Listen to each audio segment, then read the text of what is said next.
Oh, daughter, are you up? Who is it that calls? Is it my lady mother? Is she not down so late or up so early? What unaccustomed cause procures her hither?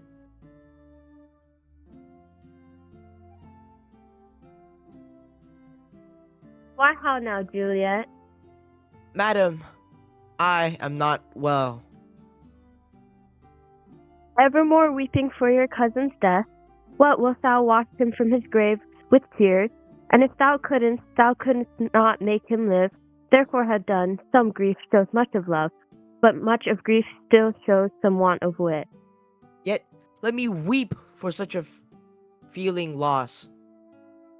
For shall you feel the loss, but not the friend which you weep for? Feeling so the loss, cannot choose but ever weep the friend.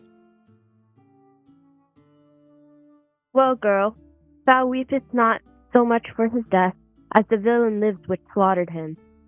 What villain, madam? That same villain, Romeo. Villain, and he may be many miles asunder.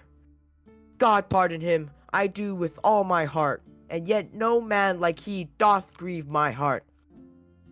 He's far from a villain.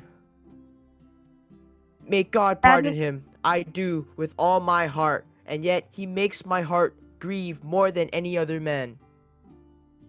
that is because the traitor murder lives.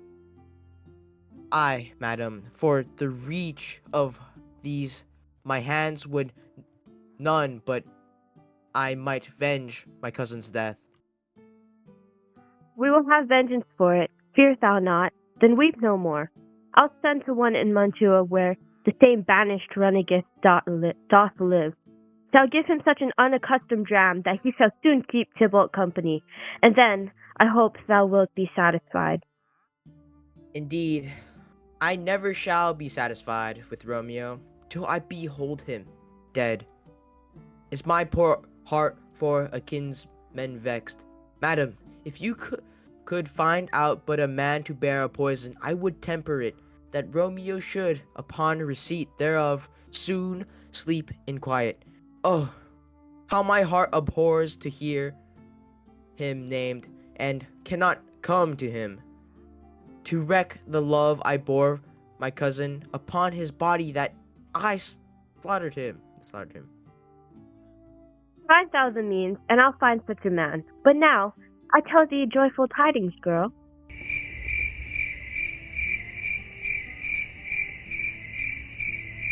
And joy comes well in such a needy time. What are they? Beseech your ladyship. Well, well, thou hast a careful father, child, one who put thee from thy heaviness, hast sorted out such a sudden day of joy, that thou expected not, nor I looked for. Madam, in happy time, what day is that? Marry my child early next Thursday morn, a gallant young and noble gentleman, the County Paris at St. Peter's Church, shall happily make thee there a joyful bride. Now by St. Peter's Church, and Peter too, he shall not make me there a joyful bride. I wonder at this haste that I must wed, ere he that should be husband comes to woo. I pray you, tell my lord and father, madam, I will not marry yet, and when I do, I swear it shall be Romeo, from whom you hate rather than Paris. These are news indeed.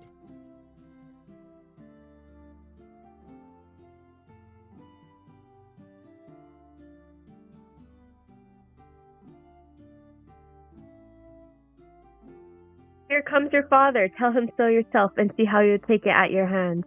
Nurse, I summon thee. When the sun sets, the air doth drizzle dew. Before the sunset of my brother's son, it rains downright. How now, our conduit girl? What, still in tears, evermore showering? In one little body thou counterfeits a bark, a sea, a wind, for that still thy eyes, which I may call the sea, do ebb and flow with tears. The bark thy body is, sailing in this salt flood, the winds thy sighs, who, raging with thy tears, and they with them. Without a sudden calm, with overset thy tempest-tossed body, how now, wife, have you delivered to her our decree? Aye, sir, but she will none. She gives you thanks. I would the fool be married to her grave. Soft, take me with you, wife. How will she none? Doth she not give us thanks? Is she not proud? Doth she not count her blessed? Unworthy as she is, that we have wrought so worthy a gentleman to be her bride. Not proud you have, but thankful you have. Proud I can never be of what I hate, but thankful, even for hate that is meant love. How? Chopped logic, what is this? Proud and I thank you, and I thank you not, and yet proud, mistress minion you. Thank me no thankings, nor proud me no prouds, but fettle your fine joints 'gainst Thursday next, to go with Paris to St. Peter's Church, or I will drag thee on a hurdle thither. Out, you green sickness, carry on, out, you baggage, you tallow face. Hi, what are you, mad? Good father, I beseech you, on my knees, hear me with patience, but to speak a word. Hang thee, young baggage, disobedient wretch. I tell thee what, get thee to church o Thursday, or never after look me in the face. Speak not, reply not, do not answer to me. My fingers itch. Wife, we scarce thought us blessed, that God had lent us but this only child, but now I see this one is one too much, and that we have a curse in having her. Out on her thing. God in heaven bless her. You want to blame my lord to rate her so. And why, my lady wisdom? Hold your tongue, good prudence. Smatter with your gossips. Go. I speak no treason. Oh God, I couldn't. May one not speak? Peace, you mumbling fool. Utter your gravity o'er gossip's bowl.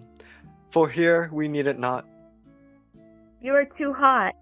God's bread, it makes me mad. Day, night, hour, tide, time, work, play. Alone in company, still my care hath been to have her matched. And having not provided a gentleman of noble parentage, a fair domesticess, youthful and nobly trained, stuffed, as they say, with honorable parts, proportioned as once thought would wish a man. And then to have a wretched puling fool, a whining mammet, in her fortune's tender, to answer, I'll not wed, I cannot love, I am too young, I pray you pardon me. But, an you will not wed, I'll pardon you, graze where you will. You shall not house with me, look to it, think on it, I do not use to jest. Thursday is near, lay hand on heart, advise, and you be mine. I'll give you to my friend, and you be not hang, beg, starve, die in the streets. For, by my soul, I'll never acknowledge thee, nor what is mine shall never do thee good. Trust to it, but think you, I'll not be forsworn. Is there no pity sitting in the clouds that see into the bottom of my grief? Oh, sweet mother, cast me not away. Delay this marriage for a month, a week, or if you do not, make the bridal bed in the dim monument where Tybalt lives. Talk not to me, or I'll not speak a word. Do as thou wilt, for I am done with thee.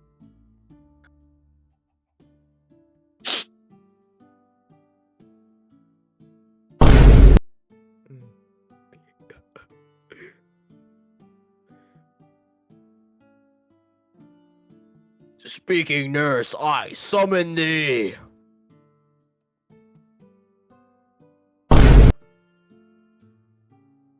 Oh God, oh nurse, how shall this be prevented? My husband is on earth, my faith in heaven.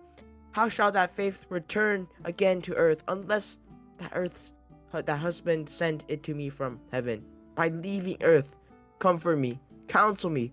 Alack, that heaven should practice stratagems upon so soft a subject as myself. What sayest thou? Hast thou not a word of joy? Some comfort, nurse? Faith, here it is. Romeo is banished, and all the world to nothing. That he dares ne'er come back to challenge you. Or if he do, it needs must be by stealth. Then, since the case so stands as now it doth, I think it best you married with the county. Oh, he's a lovely gentleman. Romeo's a dish clout to him. An eagle, madam, hath not so green, so quick, so fair an eye as Paris hath. Beshrew my very heart, I think you are happy in this second match, for it excels your first. Or, if it did not, your first is dead. Or 'twere as good he were, as living here, and you have no use of him. Speaking thou from thy heart? And from my soul too, else beshrew them both. Amen. Boy, what?